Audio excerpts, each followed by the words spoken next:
Hello साथीहरू नमस्कार। आज म फेरि एउटा नयाँ भिडियो लिएर आएको छु। यस भिडियोमा साथीहरू तास्कर पिकुवा कोला हाइड्रो पावर लिमिटेडको यदि तपाईँ पनि आइपिओ भरेर रिजल्टको लागि पर्खेर बस्नुभएछ भने साथीहरू यो भिडियो तपाईहरूको लागि साथीहरू। यस भिडियोमा साथीहरू कुरा गर्नेछौँ हामी यस कम्पनीले आफ्नो रिजल्ट कहिले सार्वजनिक गरिरहेको छ साथीहरू। पहिला यस कम्पनीको बारेमा कुरा गर्ने। यस कम्पनीले साथीहरू आइपिओ बन्द मिति मे 11 तारिकको राखेको थियो साथीहरू।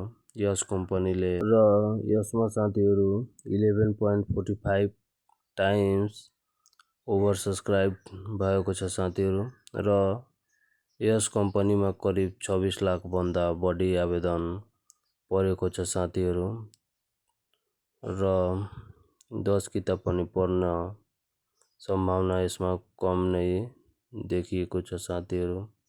तब पनि मानिसले यसमा पनि आफ्नो पराउन सक्छ र यस कम्पनीको रिजल्टको डेटको बारेमा कुरा गर्ने हो भने साथीहरू यस कम्पनीले साथीहरू अहिलेसम्म कुनै पनि खालको अफिसियल अपडेटहरू सार्वजनिक गरेको छैन रिजल्ट सम्बन्धी साथीहरू।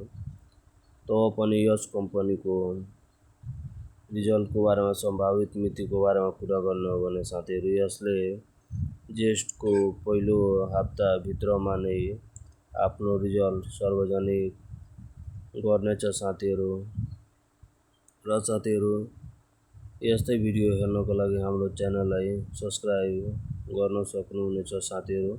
हामी यस्तै भिडियोहरू आफ्नो च्यानलमा अपलोड गर्ने गर्छौँ साथीहरू र यो भिडियो तपाईहरूलाई कस्तो लाग्यो साथीहरू तपाईँ आफ्नो प्रतिक्रिया कमेन्टमा दिन सक्नुहुनेछ साथीहरू। नमस्कार।